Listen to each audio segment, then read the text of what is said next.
है, इतना सा इनका साइज होता है इतना सा है, लेकिन जब तुम्हारे सामने आ जाता है तो यही तुम्हें 4-5 फुट का दिखता है। ठीक है, ऐसा नहीं कि उसने कुछ भी खाया और निगल लिया, नहीं, वो प्रॉपर बैठ के चबाता है, उसने च्युइंगम की प्रैक्टिस की हुई है। ठीक है, स्क्लेराइड्स हैं, ये आपके स्क्लेराइड्स हैं, और एक बहुत हल्की सी थिन सी एक मेम्ब्रेन होती है, आर्थोडियल मेम्ब्रेन, जो कि इन स्क्लेराइड्स को कुछ इस तरीके से ज्वाइन करके रखती है। तो हो गए हाइंड विंग्स। हाइंड विंग को कवर करता है आपका फोर विंग, लाइक दैट। मैं यहाँ पे ले लूं एक माइक्रोस्कोपिक वर्जन ले लूं, तो ये देखो जरा, ये दो ट्यूब जो लाइन होते हैं ना, इनके बीच में एक थोड़ा सा स्पेस होता है, ये स्पेस, इसको हम बोलते हैं ostia.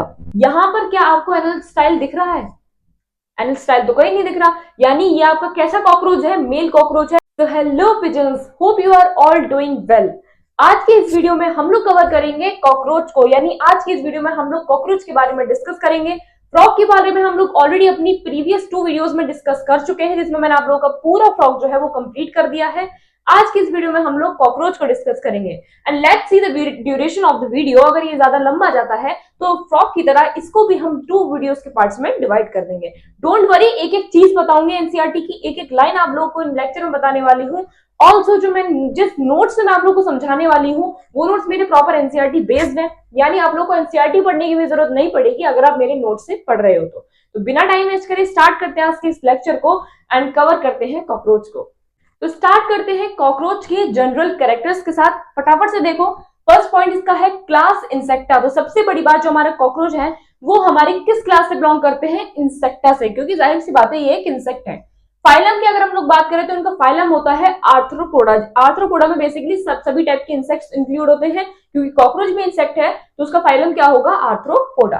Size ranges from 0 inches to 3 inches और 0.6 टू 7.6 सेंटीमीटर, यानी बेसिकली इनका जो साइज है वो लगभग 0 टू 3 इंचेस का होता है, इतना सा इनका साइज होता है इतना सा है, लेकिन जब तुम्हारे सामने आ जाता है तो यही तुम्हें 4-5 फुट का दिखता है। ठीक है, तो साइज इनका बेसिकली कितना होता है? 0 इंचेस टू 3 इंचेस। नेक्स्ट देखो जरा, have a long antennae, legs, upper body that conceals head, यानी इनके पास लॉन्ग एंटेने टाइप होता है। अब ये एंटेने क्या होता है मैं आप लोगों को अभी स्ट्रक्चर बना के प्रॉपर दिखाऊंगी, अभी जस्ट पढ़ लो कि क्या होता है। इनके पास लॉन्ग एंटेने होता है, लेग्स होते हैं, and upper body that conceals head, उनकी अपर बॉडी होती है जिस पर उनका हेड होता है। बात समझ में आ रही है? अब नेक्स्ट पॉइंट देखो जरा, nocturnal omnivore live in damp places. Nocturnal omnivore से यहाँ पर क्या मतलब है? ओमनिवोर आप लोगों ने क्या सुना है? बेसिकली जो थोड़ी बहुत ग्रासेस भी खा लेते हैं और अपना मीट भी खा लेते हैं, वो आपके बेसिकली ओमनिवोर होते हैं। नॉक्टर्नल ओमनिवोर से यहाँ पर क्या मतलब है? नॉक्टर्नल यानी जिसको केवल रात में ही दिखता है या फिर रात में ही वो एक्टिव होता है। जैसे हम लोग नॉक्टर्नल नहीं है, हम लोगों को रात में नींद आ जाती है, दिन में हम लोग पूरा वर्कआउट वगैरह सब कुछ करते हैं क्योंकि हमें सनलाइट से एनर्जी वगैरह मिल रही होती है, दैट्स इट। ये जो आपके कॉकरोच होते हैं इन्हें कोई मतलब नहीं है दिन से, ये भाई साहब की बत्ती रात में जलती है, ये रात में ही सबको परेशान करने जाते हैं। इसलिए आप लोगों ने देखा होगा कि आप लोगों को रात के टाइम या आपके वॉशरूम्स में, आपके बाथरूम में, ये रात के टाइम ही आप लोगों को ज्यादातर क्यों मिलते हैं? क्योंकि ये नॉक्टर्नल ओमनिवोर है, इन्हें दिखता भी रात में है और इनकी जो एनर्जी है वो भी इनके अंदर रात में ही आती है। Live in damp places. Damp places यानी जहां बहुत ज्यादा गंदगी होती है, मतलब गंदगीपन होती है, चिपचिपापन होता है, वहां पर ये आपको ज्यादातर मिलते हैं। रेसिडेंट्स ऑफ ह्यूमन होम में ये लोग रहते हैं। And vector of the several diseases, यानी बहुत सारी डिसीजेस के कैरियर भी होते हैं, वेक्टर भी होते हैं। वेक्टर यहाँ पर कौन होता है? जो एक डिसीज को एक दूसरे में फैलाता है, तो वही ये होते हैं। तो residents of the human home यानी ह्यूमन होम में लोग रहते हैं, और वेक्टर होते हैं बहुत सारी डिसीज के, सीरियस पेस्ट भी होते हैं। बात समझ में आ रही है? तो यही थे इनके कुछ जनरल कैरेक्टर्स। अब फटाफट से मूव ऑन करते हैं इनकी मॉर्फोलॉजी पर। अब बात करते हैं मॉर्फोलॉजी की। फर्स्ट पॉइंट देखो इसका, कॉमन स्पीशीज ऑफ कॉकरोच। सबसे ज्यादा कॉमन स्पीशीज जो है कॉकरोच की वो है, उसका नाम जरूर ध्यान से देख लो, क्या है वो? Periplaneta Americana. इसका नाम जरूर से ध्यान रख लो क्योंकि बहुत इंपॉर्टेंट क्वेश्चन है, चाहे बोर्ड एग्जाम हो, नीट एग्जाम हो, नो मैटर, बहुत ज्यादा इंपॉर्टेंट क्वेश्चन है। Periplaneta and americana. Body of the cockroach divisible into 3 regions. अब जैसे कि हम लोगों ने फ्रॉग में पढ़ा था, फ्रॉग की जो बॉडी है वो 2 पार्ट्स में डिवाइड हो रही थी, हेड में और ट्रंक में। ये आपकी 3 पार्ट में डिवाइड होती है, हेड में, थोरैक्स में एंड एब्डोमेन में। ठीक है, हेड हो गया, थोरैक्स रीजन हो गया एंड एब्डोमेन में। नेक्स्ट देखो जरा, body is covered by hard chitinous exoskeleton. ये भी बहुत इंपॉर्टेंट पॉइंट है कि जो आपको कॉकरोच की जो बॉडी होती है वो बहुत हार्ड काइटनस स्केलेटन से बनी हुई होती है, and has a hardened plate called sclerites that are joined to each other by the flexible articular membrane which is arthrodial membrane। कुछ समझ में आया? मैं आपको अगर एक रफ स्ट्रक्चर बना के दिखा दूं, तो अगर मान लो ये हेड है कॉकरोच का, ये उसकी बॉडी है कॉकरोच की, मान के चलो, ठीक है। इस बॉडी पे, यानी सबसे पहली बात तो जो कॉकरोच की बॉडी होती है वो आपकी काइटनस एक्सोस्केलेटन से होती है। दूसरी बात क्या बोल रहा है, has a hardened plate called the sclerites. Sclerites क्या होते हैं, बेसिकली आपके कुछ इस तरीके से सेगमेंट्स बने होते हैं कॉकरोच की बॉडी पे, इन्हीं को बोलते हैं स्केलेराइड्स। क्या बोलते हैं इनको, स्क्लेराइड्स। एंड यही कुछ सेगमेंट्स आपस में ज्वाइन होते हैं एक मेम्ब्रेन से, जिसको हम बोलते हैं आर्थ्रोडियल मेम्ब्रेन। यही सेगमेंट्स आपस में ज्वाइन होते हैं एक मेम्ब्रेन से, जिसको हम बोलते हैं आर्थ्रोडियल मेम्ब्रेन। बात समझ में आ रही है। कॉकरोच की बॉडी है वो काइटिनस एक्सोस्केलेटन से बनी हुई होती है, काइटिनस एक्सोस्केलेटन जो कि बहुत हार्ड होता है। ऑल्सो उसकी बॉडी पर कुछ स्क्लेराइड्स प्लेट्स प्रेजेंट होती हैं, और वो प्लेट्स आपस में किससे ज्वाइन होती हैं, आर्थ्रोडियल मेम्ब्रेन से। जैसे कि मान लो ये सेगमेंट है, ये आपके स्क्लेराइड्स हैं, ये आपके स्क्लेराइड्स हैं, और एक बहुत हल्की सी थिन सी एक मेम्ब्रेन होती है आर्थ्रोडियल मेम्ब्रेन, जो कि इन स्क्लेराइड्स को कुछ इस तरीके से ज्वाइन करके रखती है। बात समझ में आ रही है। तो ये इस चीज का थोड़ा मतलब है। नेक्स्ट पॉइंट देखते हैं फटाफट से। नेक्स्ट देखो जरा, head is triangular in shape. जो हेड होता है कॉकरोच का वो ऑलमोस्ट थोड़ा सा ट्राइंगुलर शेप में होता है। फिर से बोल रही हूं, अभी जस्ट पॉइंट देख लो, एक बढ़िया सा डायग्राम बनाऊंगी कॉकरोच का, उसमें सब कुछ समझ जाओगे। Head is triangular in shape formed by the fusion of 6 segment. 6 segment से मिलकर जो है आपका पूरा हेड जो है वो कॉकरोच का तैयार होता है। सब बताऊंगी आगे। नेक्स्ट देखो जरा, head bears a pair of compound eyes. Pair of compound eyes यानी सिंपल सी बात है, आईज होती है बट कैसी होती है, कंपाउंड आईज होती है। And pair of thread like antennae, फिर से आ गया ये एंटेने, हैव सेंसरी रिसेप्टर्स। अब ये थोड़ा सा इंपॉर्टेंट पॉइंट आ गया है कि उनके पास pair of thread like antennae होता है। अरे मैं आप लोगों को बता दूं क्या, ये फेस होता है, ठीक है, कॉकरोच का। जैसे ट्राइंगुलर बताया कि मैंने स्क्वायर बता दिया, कोई बात। समथिंग कुछ ऐसा फेस होता है कॉकरोच का, और ये कॉकरोच की बॉडी है। तो कॉकरोच के हेड से ही पहले तो 2 कंपाउंड आईज है, और एंटेने, थ्रेड लाइक एंटेने कुछ इस तरीके से निकले हुए होते हैं। आप लोगों ने देखे होंगे कॉकरोच में कि कुछ इस तरीके से थ्रेड लाइक एंटेने लगे होते हैं, जिनके पास सेंसरी रिसेप्टर्स होते हैं। ये बहुत ही ज्यादा याद रखने वाली चीज है कि एंटेने के पास सेंसरी रिसेप्टर्स प्रेजेंट होते हैं, जिसकी वजह से कॉकरोच के सामने से अगर उसको लग रहा है कॉकरोच की मुझ पर अटैक कर रहा है, तो वो उस चीज को रियलाइज कर लेता है कि मुझ पर कुछ अटैक होने वाला है, एंड वो अपने आप को डिफेंस कर लेता है। ठीक है, तो ये सेंसरी रिसेप्टर्स इसी चीज में काम आते हैं कि कॉकरोच को जो है वो पता लग जाता है कि कोई उस पर अटैक कर रहा है, एंड वो अपने आप को बचा लेता है। ठीक है, तो याद रखो सेंसरी रिसेप्टर्स एंटेने में और भी प्रेजेंट रहते हैं, वो भी आप आगे पढ़ोगे। Biting and chewing type of mouth is present. अब ये भी इंपॉर्टेंट पॉइंट है, सारे ही इंपॉर्टेंट पॉइंट है कि biting and chewing type of mouth जो है वो कॉकरोच में प्रेजेंट होता है। यानी ऐसा नहीं कि उसने कुछ भी खाया और निगल लिया, नहीं, वो प्रॉपर बैठ के चबाता है, उसने च्युइंगम की प्रैक्टिस की हुई है। ठीक है, तो biting and chewing type of mouth जो है वो प्रेजेंट होता है। नेक्स्ट पॉइंट देखो जरा, माउथ पार्ट कंसिस्ट ऑफ। अब जो आपका माउथ पार्ट है वो किस किस चीजों से मिलकर बना होता है वो भी देख लो। Labrum, labium, pair of mandible, याद रखो, pair of mandible, pair of maxillae and hypopharynx. यहां पर आपका जो लेब्रम है वो आपका अपर लिप है, यानी जो आपका नहीं कॉकरोच का, कॉकरोच के अपर लिप को यहां पर नाम दिया गया है लेब्रम, लोअर लिप को यहां पर नाम दिया गया है लेबियम। याद रखो, कंफ्यूज नहीं होना है। पेयर ऑफ मैंडिबल प्रेजेंट होते हैं, पेयर ऑफ मैक्सिले प्रेजेंट होता है, एंड जो हाइपोफेरिंग्स नाम का स्ट्रक्चर है वो बेसिकली कॉकरोच की टंग है। ठीक है, कॉकरोच की टंग को यहाँ पर क्या नाम दिया गया है, हाइपोफेरिंग्स, अपर लिप को लेबियम, लोअर लिप को labium, and pair of mandible and pair of maxillae. ये 5 चीजें हैं जिनसे मिलकर जो आपका माउथ पार्ट है वो बना हुआ होता है। बात समझ में आ रही है। नेक्स्ट पॉइंट देखो, हेड वाला पार्ट हम लोगों ने पढ़ लिया, उसमें माउथ पार्ट वगैरह सब कुछ हम लोगों ने पढ़ लिया। अब आ जाते हैं थोरैक्स वाले पार्ट पे। तो थोरैक्स कंसिस्ट ऑफ 3 पार्ट्स। अब आपके जो थोरैक्स हैं वो भी 3 पार्ट कंसिस्ट करते हैं। कौन कौन से, प्रोथोरैक्स, मेटाथोरैक्स एंड मीजोथोरैक्स। अब आगे पढ़ते हैं। Each thoracic segments bear a pair of walking legs। याद रखो, प्रोथोरैक्स से भी, मेटाथोरैक्स से भी एंड मीजोथोरैक्स से भी, तीनों से पेयर्स ऑफ लेग निकलते हैं। यानी इस बात से आप लोग क्या पता लग रहा है कि कॉकरोच के कितने लेग्स होते हैं, 6 लेग्स होते हैं और 3 पेयर होते हैं, क्योंकि हर एक सेगमेंट से जो है पेयर्स ऑफ लेग निकल कर आ रहे हैं, यानी 6 पेयर हो गए। नेक्स्ट देखो, first pair of wings arise. अब जरा विंग्स की बात हो रही है यहाँ पर। First pair of wings arises from mesothorax. अब जो विंग्स भी अराइज होते हैं, ठीक है, मीजोथोरैक्स से, यानी मीजोथोरैक्स वाले रीजन से जो विंग्स अराइज होते हैं उनको हम बोलते हैं फोर विंग्स। ठीक है, और उसको और क्या बोलते हैं, कॉल्ड टेगमिना। टेगमिना भी बोलते हैं, याद रखो, 4 विंग्स को टेगमिना भी बोलते हैं। और 4 विंग्स आपके किस सेगमेंट से अराइज हो रहे हैं, थोरैसिक रीजन के किस सेगमेंट से हो रहे हैं, मीजोथोरैक्स से। नेक्स्ट देखो जरा, आर ओपेक डार्क। अब ये टेगुमेना यानी जो ये फोर विंग्स है, इनका स्ट्रक्चर थोड़ा सा देख लेते हैं। आर ओपेक डार्क यानी बिल्कुल डार्क होते हैं, लेदरी होते हैं and cover the hind wings. अब मैं आप लोगों को अगर मैं ओवरव्यू बता दूं ताकि आप लोगों को समझ में आ जाए, दो विंग्स होते हैं बेसिकली कॉकरोच के, फोर विंग्स, एंड उसके नीचे प्रेजेंट होते हैं हाइंड विंग्स। पहले तो हो गए हाइंड विंग्स, हाइंड विंग को कवर करता है आपका फोर विंग, लाइक दैट। ये आपके हाइंड विंग है, इसको कवर करता है आपका फोर विंग। अब ये जो फोर विंग है ये आपका उड़ने में काम नहीं आता, केवल ये हाइंड विंग्स जो है यही उसके उड़ने में, क्योंकि कॉकरोच थोड़ा सा उड़ता भी, आप लोगों ने देखा होगा, आपके तो पीछे भी पड़ा होगा, ठीक है। तो जो हाइंड विंग है केवल वही उड़ते हैं, ये उड़ते नहीं है। ये कैसे होते हैं? पहली बात तो ओपेक डार्क होते हैं, एकदम लेदरी होते हैं, कवर करते हैं हाइंड विंग्स को, और उड़ने में काम नहीं आते, केवल हाइंड विंग्स को कवर करके रखते हैं, ठीक है। आप समझ में आएगा। तो पहले तो आपकी यही थे, first pair of wings arises from mesothorax, fore wings called tegmina, opaque dark होते हैं, लेदरी होते हैं और कवर करते हैं हाइंड विंग को, और उड़ने में इन विंग्स का कोई रोल नहीं होता। अब जरा सेकंड पेयर ऑफ विंग्स पढ़ते हैं, देखो जरा next. Second pair of wings arises from metathorax. Fore wings कहां से हो रहे थे? आपके मीजोथोरिक्स से। सेकंड पेयर ऑफ विंग यानी जो आपके हाइंड विंग्स है वो कहां से अराइज हो रहे हैं? आपके मेटाथोरिक्स से, जिसे हम क्या बोलते हैं? Hind wings. कैसे होते हैं ये? Are transparent membranous. वो कैसे थे? ओपेक डार्क थे, लेदरी थे। और ये कैसे है? ट्रांसपेरेंट है, मेम्ब्रेनस है, यूज्ड इन फ्लाइट, जैसे कि मैं आप लोग को ऑलरेडी बता चुकी हूँ। तो फोर विंग्स क्वेश्चन आ चुका है कि फोर विंग्स फ्लाइट में यूज होते हैं या फिर हाइंड विंग्स, तो आप लोगों को क्या लगा कर आना है वहां पर? Hind wings. तो फोर विंग्स क्या काम करते हैं? केवल हाइंड विंग्स को कवर करने का काम करते हैं। बात समझ में आ रही है? नेक्स्ट पॉइंट देखो, एब्डोमेन। अब आ चुके हैं एब्डोमेन पे।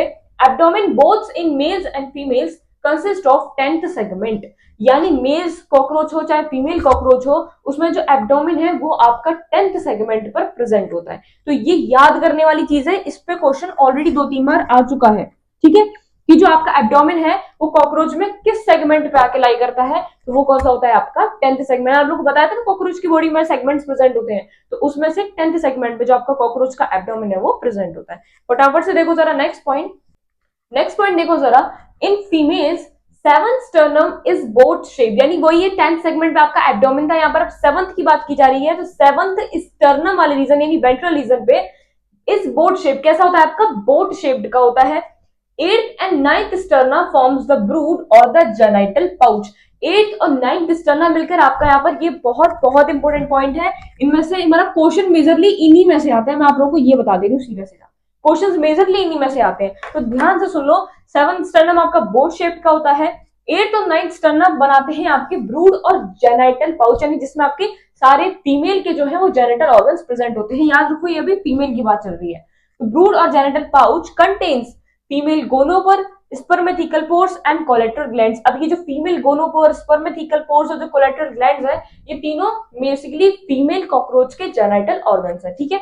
तो इससे कंफ्यूज नहीं होना है, स्पर्मेथिकल स्पर्म सोच के आप लोग सोचो ये मेल का होगा, ऐसा नहीं है, ये आपका फीमेल है। तो याद रख लो इनको अभी से, क्या क्या प्रेजेंट होता है? Female gonopore, स्पर्मेथिकल pores and collateral glands. तो यही क्या है? आपके फीमेल के जेनिटल हॉर्मोन्स। अब बात करते हैं जरा मेल की।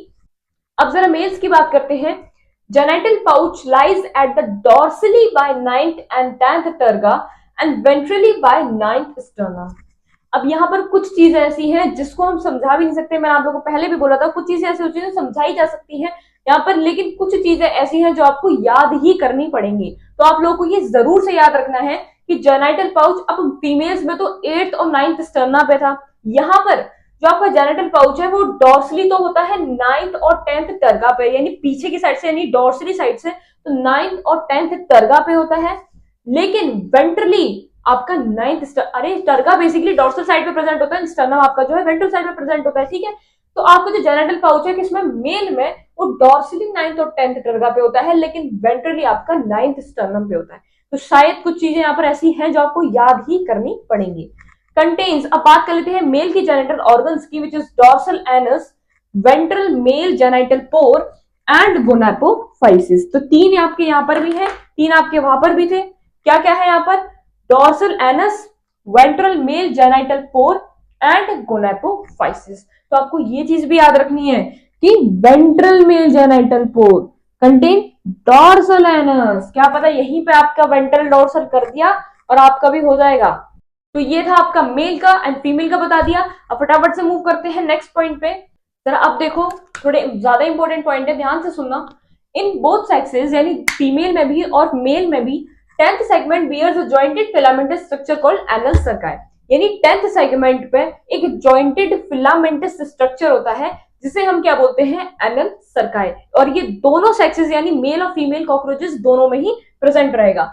But male bear a short thread like structure called anal style which is absent in male female. तो ये चीज याद रखने वाली है कि 10th सेगमेंट पर एक जॉइंटेड फिलामेंटस स्ट्रक्चर जो है वो प्रेजेंट होता है, वो भी मेल कॉकरोच में भी और फीमेल कॉकरोच में भी, जिसे हम क्या बोलते हैं, एनल सर्काई। लेकिन एक आपका प्रेजेंट होता है मेल व्यूअर, एक शॉर्ट थ्रेड लाइक स्ट्रक्चर भी प्रेजेंट होता है जिसे हम बोलते हैं एनल स्टाइल। वो आपका केवल मेल में प्रेजेंट होता है, फीमेल में प्रेजेंट नहीं होता। तो इस चीज पर बहुत बार क्वेश्चन आ चुका है, ठीक है।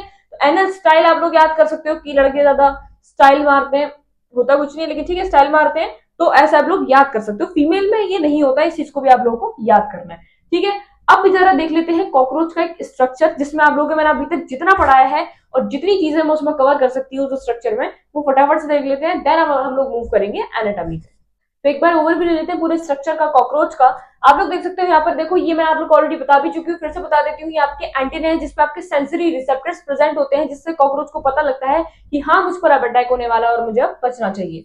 या ये आपका रीजन जो है ये आपका हेड होता है। ये विंग्स आप लोग देख सकते हो, टैगमिना जिसमें मैंने आपको 4 विंग बताया था, एंड ये आपके हाइंड विंग्स, ठीक है।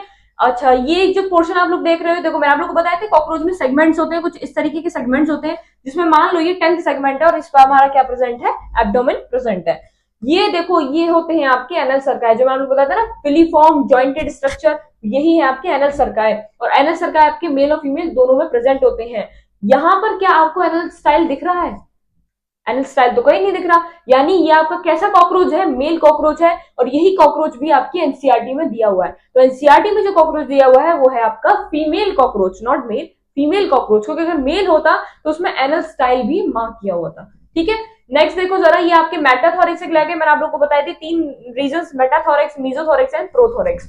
तो मेटाथोरेक्स यानी मेटाथोरेक्स से जो लेग निकल रहे हैं उसका नाम क्या हो जाएगा, मेटाथोरेसिक लेग। यहाँ पर आप लोग देख सकते हो। फिर आ जाते हैं आपके मीजोथोरेसिक लेग, एंड फिर आपके आते हैं आपके प्रोथोरेसिक लेग, यानी जो ऊपर वाला रीजन है आपका हो गया prothoracic, then मीजोथोरेसिक and then metathoracic. फिर आप लोग देख सकते हो ये वाला स्ट्रक्चर, इसको नाम दिया हुआ है प्रोनोटम। एंड मीजोथोरेक्स आप लोग देख सकते हो मैंने मार्क किया हुआ है, सेकंड सेगमेंट में मैंने मार्क किया हुआ है मेटाथोरेक्स, ठीक है। ऊपर आप लोग आ जाओ, देख सकते हो आप 2 कंपाउंड आइज जो है वो कॉकरोच की प्रेजेंट होती है। तो ये एक स्ट्रक्चर था आपका, एनसीईआरटी में भी यही स्ट्रक्चर दिया हुआ है, यही मार्किंग्स दी हुई है, तो मैंने आप लोगों को समझा दिया है, थोड़ा बता दिया है। अब फटाफट से मूव ऑन कर जाते हैं एनाटॉमी पर। मॉर्फोलॉजी हम लोगों की कंप्लीट हो चुकी है। एनाटॉमी में हम लोग कवर करेंगे अपने सारे सिस्टम्स को, जैसे कि डाइजेस्टिव सिस्टम हो गया, नर्वस सिस्टम हो गया, respiratory system, circulatory system, reproductive system and excretory system. यानी टोटल हमारे पास 6 सिस्टम है, जिसमें से पहला हम लोग डिस्कस करने वाले हैं डाइजेस्टिव सिस्टम को। फटाफट से देखते हैं इसका first point, elementary canal divided into 3 regions. इतना तो आप लोगों को पता ही होगा कि डाइजेस्टिव सिस्टम में हमारी जो एलिमेंट्री कैनाल है वो आपका मेन जो रोल है वही परफॉर्म करती है। आप लोग ह्यूमंस में पढ़ते आ रहे हो, फ्रॉग में पढ़ते आ रहे हो, है ना, कॉकरोच में भी पढ़ रहे हो। तो एलिमेंट्री कैनाल जो है वो आपकी यहाँ पर 3 पार्ट में डिवाइड है। कौन कौन क्या क्या, फोरगट, मिडगट एंड हाइंडगट, यानी 3 गट, यानी फोरगट, मिडगट और हाइंडगट। आपकी एलिमेंट्री कैनाल 3 पार्ट में डिवाइड है, फोरगट, मिडगट एंड हाइंडगट। अब एक एक करके तीनों के बारे में पढ़ते हैं। स्टार्ट करते हैं फोरगट से। फोरगट आप लोगों का बेसिकली क्या होता है मैं आप लोग बताऊं। फोरगट, मिडगट यानी आप लोगों को दिमाग में क्या आ रहा है, यानी स्टमक वाला पार्ट है, वो भी मिड रीजन। देन हाइंडगट यानी नीचे वाला रीजन। तो इतना तो आप लोगों ने ह्यूमन बॉडी में भी पढ़ा हुआ है। फोरगट हमारे क्या क्या पार्ट कंटेन करता है, as usual something like human. Mouth, mouth से फेरिंग्स, फेरिंग्स से जाएगा आपका एसोफेगस, इसोफेगस से फिर आ जाएगा आपका क्रॉप, जो कि ह्यूमंस में या फ्रॉग में प्रेजेंट नहीं होता। अब ये क्रॉप क्या होता है, क्रॉप से जाएगा आपका लास्ट गिजार्ड। ये केवल अभी फोरगट की बात चल रही है। क्रॉप क्या होता है आपका, स्टोरिंग ऑफ फूड, यानी क्रॉप आपका फूड को स्टोर करने का काम करता है। और गिजार्ड जिसका एक और नाम है प्रोवेंटिकुलस। अभी एक चाहे वो माउथ हो, फेरिंग्स हो, एसोफेगस, क्रॉप हो या गिजार्ड हो, सबको एक्सप्लेन करके बताऊंगी। फिर भी बता देती हूँ, गिजार्ड जो है बेसिकली आपका ग्राइंडिंग टीथ की तरह होता है, यानी खाने को और ज्यादा छोटी छोटी चीजों में ब्रेक डाउन करता है, ठीक है। तो क्या है आपका, माउथ, फेरिंग से इसोफेगस, इसोफेगस से क्रॉप, क्रॉप से गिजार्ड। क्रॉप आपका स्टोरिंग ऑफ फूड का काम करता है, गिजार्ड आपका जिसका एक और नाम है प्रोवेंटिकुलस। तो उसको कंफ्यूज कर सकते हैं इस चीज को लेके, तो आप लोग कंफ्यूज नहीं होना है। गिजार्ड आपका काम क्या करता है, ग्राइंडिंग टीथ की तरह, यानी जो खाना है उसको और छोटे छोटे पार्ट्स में ब्रेक डाउन करता है। बाकी पढ़ते हैं आगे पॉइंट को।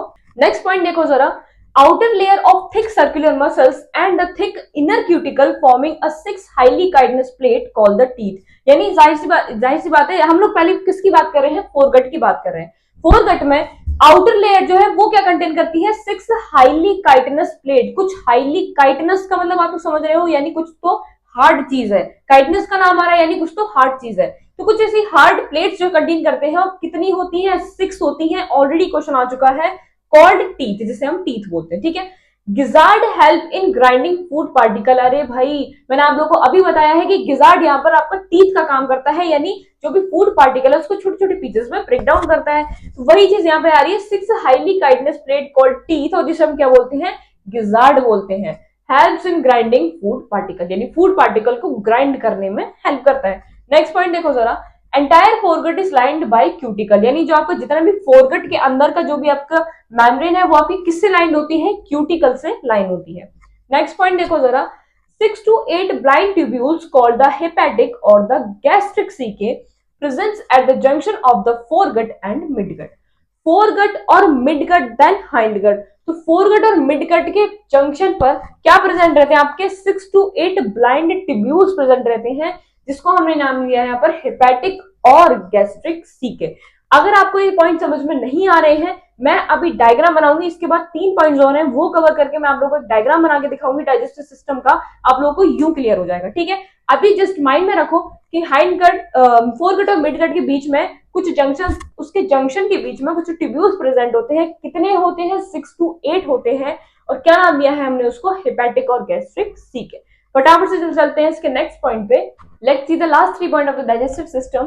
पहला क्या है, at junction of midgut and hindgut 100 to 150 yellow coloured thin filamentous Malpighian tubules is present. सबसे पहली चीज आप लोगों को याद रखनी है, फोरगट और हाइंडगट के बीच में क्या मिलता है, हेपेटिक और गैस्ट्रिक सीके। लेकिन याद रखो, मिडगट और हाइंडगट के बीच में क्या मिलता है, 100 से लेकर 150 येलो कलर्ड थिन फिलामेंटस, यानी जिसे हम बोलते हैं माल्पीजियन ट्यूब्यूल्स, वो आपके प्रेजेंट होते हैं। नेक्स्ट पॉइंट देखो जरा, hindgut is broader then the midgut. ये भी याद रखो कि हाइंडगट जो है वो यूजुअली ब्रॉडर होता है, किससे, मिडगट से। Foregut, midgut, hindgut, hindgut broader होता है मिडगट से। Differentiate into ileum, colon and rectum. अब ये जो पार्ट्स हैं ये हाइंडगट के हैं, कौन कौन से, ileum, colon and rectum. Rectum opens out through the anus, rectum जो है वो फाइनली एनस में जाकर खुल जाता है। एनस हमारे यहाँ पर क्या है, बेसिकली एक्सक्रीटरी पोर है, ठीक है। तो रेक्टम जो है फाइनली किस में आके खुल जाता है, एनस में जाके खुल जाता है। यही था आपका पूरा डाइजेस्टिव सिस्टम कॉकरोच का। फटाफट से मैं इसका डायग्राम बना देती हूँ ताकि आप लोग जो ये चीजें हैं, Malpighian tubule, gastric caeca, hepatic caeca, इन सब चीजों को समझ सको। देखो जरा इस डायग्राम को, ये आपके माउथ के पास कुछ प्रेजेंट होते हैं सलाइवरी ग्लैंड और होते हैं सलाइवरी रिजर्वॉयर, ठीक है। सलाइवरी ग्लैंड है, सलाइवरी रिजर्वॉयर, जहां पर रिजर्वॉयर से आप लोग क्या समझते हो, जहां पर सलाइवा आपका स्टोर होके होता है। अच्छा, ये वाला रीजन आप लोग पॉइंट एक बार को जूम करके देख सकते हो, ये है आपका फेरिंक्स। ये आपका फेरिंक्स इधर मार्क क्यों किया है, क्योंकि फेरिंक्स और इसोफेगस जो है वो आपके माउथ पार्ट में कंसिस्ट होते हैं, तो इसलिए यहाँ पर इसको मार्क किया गया है। एसोफेगस आपका बेसिकली यहीं तक आता है थोड़ा बहुत, ठीक है। तो इसोफेगस आपका यहाँ पर मार्क कर दिया है। अब आप नीचे आ जाओ जरा, ये आपका देखो रेक्टम, रेक्टम को छोड़ो, यहाँ से स्टार्ट करते हैं। सबसे पहले मैंने आप लोग को बताया था क्रॉप। क्रॉप का क्या काम होता है, स्टोरिंग ऑफ फूड, ठीक है। तो क्रॉप आपका स्टोर करता है फूड पे, यहाँ पे इस वाले रीजन में। क्रॉप के बाद आपका आता है गिजार्ड। मैंने आप लोग याद करो, मैं आप लोग को सीरीज पूरी अभी बनवा के दिखाई थी, ठीक है। क्रॉप के बाद आपका गिजार्ड आता है, और ये आपका क्या रीजन है, ये है आपका फोरगट, ठीक है। अब देखो, ये हो गया आपका फोरगट, ये रीजन हो गया आपका फोरगट, और ये जब देखो ये आ गया आपका मिडगट। फोरगट और मिडगट के बीच में मैंने आप लोग क्या बताया था, 6 to 8 ब्लाइंड ट्यूब्यूल्स, जिसको हमने क्या नाम दिया था, हेपेटिक सीके या फिर गैस्ट्रिक सीके। वो ये है, ये आपका फोरगट है, ये आपका फोरगट है जिसके बीच में, और ये आपका मिडगट मैंने मार्क किया हुआ है। इसके बीच में आपके कुछ देखो ट्यूब्यूल्स हैं, जिसको हमने क्या मार्क किया है, हेपेटिक सीके। फिर मिडगट के बाद आपका हाइंडगट आता है, और मिडगट और हाइंडगट के बीच में मैंने आप लोग क्या बताया था, 100 to 150 माल्पीजियन ट्यूब्यूल्स, जो कि आप लोग देख सकते हो, ये इस तरीके के माल्पीजियन ट्यूब्यूल्स होते हैं। माल्पीजियन ट्यूब्यूल के बाद आप लोगों को यहाँ दिखेगा हाइंडगट में इलियम, और ये हो गया आपका स्वेलन पार्ट जो कि रेक्टम। और मैं आप लोग को बोला था कि हाइंडगट जो है वो ब्रॉडर होता है मिडगट से, तो वो चीज भी इसमें प्रॉपर दिखाई गई है। एंड एट लास्ट जाके आपका रेक्टम जो है वो एनस में जाकर खुल जाएगा। ठीक है, तो ये था आपका पूरा डाइजेस्टिव सिस्टम कॉकरोच का। एज मैंने डायग्राम भी दिखा दिया, थ्योरी भी अपने आप लोगों को करा दिया। अब फटाफट से मूव करते हैं इसके सर्कुलेटरी सिस्टम पे। तो बात कर लेते हैं सर्कुलेटरी सिस्टम की। फर्स्ट पॉइंट क्या है इसका, vascular system is of open type, यानी जो सर्कुलेटरी सिस्टम में जो आपका वस्कुलर सिस्टम होता है वो यहाँ पर आपका ओपन टाइप है। आप लोगों को पता होगा वस्कुलर सिस्टम हमारे दो टाइप के होते हैं, open type and close type. Close type में बेसिकली जो ब्लड है वो आपका ट्यूब्स के थ्रू मूव करता है, लेकिन ओपन टाइप में जो ब्लड है वो डायरेक्टली फ्लो हो जाता है एंड बात कर देता है सारे ऑर्गन्स पर, यानी कोई भी ट्यूब प्रेजेंट नहीं होती। तो कैसा है कॉकरोच का heart, open type. Visceral organs located in hemocoel bathed in blood hemolymph। जैसा कि मैंने आप लोगों को बताया अभी, जितने भी ऑर्गन्स होते हैं वो जो कि हीमोसिल में प्रेजेंट होते हैं वो डायरेक्ट बाथ हो जाते हैं, यानी जब उसका कॉकरोच का जो हर्ट है वो ब्लड को जब वो रिलैक्स होता है और ब्लड को पंप करता है तो डायरेक्ट जितना भी ब्लड है सारे ऑर्गन्स पर जाकर गिर जाता है, इन्होंने बाथ यानी नहला देता है, यानी कोई भी ट्यूब्स में नहीं होती। Haemolymph consist of colourless plasma and haemocyte. अब जो हीमोलिम्फ है, लिम्फ के नाम से आप लोगों को समझ में आ जाता है कि उसमें आरबीसी प्रेजेंट नहीं होती। आरबीसी नहीं है तो हीमोग्लोबिन भी नहीं है, जिसकी वजह से कोई भी रेड कलर ब्लड को नहीं आएगा। तो हीमोलिम्फ क्या क्या कंसिस्ट करते हैं आपके, colourless plasma and haemocyte. Next point देखो जरा, heart of cockroach consist of elongated muscular tube lining along a mid dorsal line of thorax and abdomen. अब जो हर्ट है कॉकरोच का वो हम इंसानों जैसा तो नहीं होता है, जाहिर सी बात है। कैसा होता है, उसके काफी सारी इलोंगेटेड मस्कुलर ट्यूब्स होती हैं जो कि डोर्सल लाइन के मिड डोर्सल लाइन पर ही प्रेजेंट होती हैं। अगर आपको समझ में नहीं आ रहा है, पॉइंट्स एक बार देख लो, उसके बाद डायग्राम बना के दिखाऊंगी, फटाफट से समझ में आ जाएगा। तो बस ये चीज देखो कि हर्ट जो कॉकरोच का है consist of elongated muscular tube lying along mid dorsal line of thorax and abdomen. Like अगर मैं आप लोगों को बता दूं तो ये मान लो जैसे कॉकरोच है, ये कॉकरोच की बॉडी है, डोर्सल लाइन के मिड लाइन पे समथिंग ऐसे करके जो हर्ट जो है वो इस साइड पर ऐसे ऐसे प्रेजेंट रहता है। अभी नहीं समझ में आ रहा, डोंट वरी, मैं बढ़िया से डायग्राम बना के दिखाऊंगी। फटाफट से फिलहाल के लिए मूव करते हैं नेक्स्ट पॉइंट पे। नेक्स्ट पॉइंट देखो जरा, there are funnel shaped chambered with ostia on either sides. अभी भी समझ में नहीं आ रहा है, देखो मैं फिर से एक बार बता देती हूँ, नेक्स्ट पॉइंट भी पढ़ लो। Blood from sinus enter heart through ostia and pumped to sinus again, यानी अगर कॉकरोच के हर्ट में ब्लड को एंटर करना है तो वो होगा आपका ऑस्टिया के थ्रू, ठीक है, और वापस से उसी के थ्रू जो है साइनस में भी दोबारा पंप हो जाएगा। अब ये ऑस्टिया क्या होता है, वैसे अभी पूरा डायग्राम अच्छे से बनाऊंगी, लेकिन बता दूं फिर भी, ये आपका कॉकरोच का हेड है, ये इसकी बॉडी है, डोर्सल लाइन पे कुछ ट्यूब्स, इलोंगेटेड ट्यूब्स प्रेजेंट रहते हैं, जैसा कि मैंने आप लोगों को भी बताया, और इनकी आइदर साइड्स पे फनल लाइक इस तरीके से ऑस्टिया प्रेजेंट होते हैं, लाइक दैट।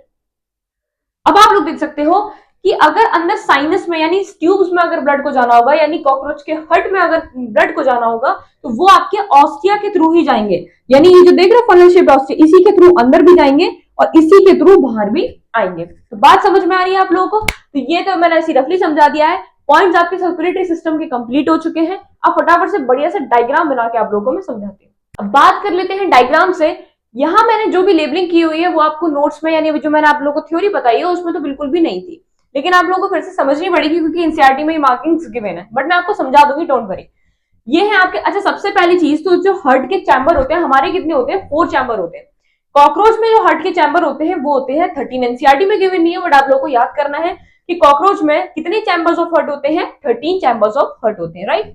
सेकेंड चीज देखिए, जो ऊपर वाली ट्यूब होती है वो होती है आपकी एंटीरियर आउटर।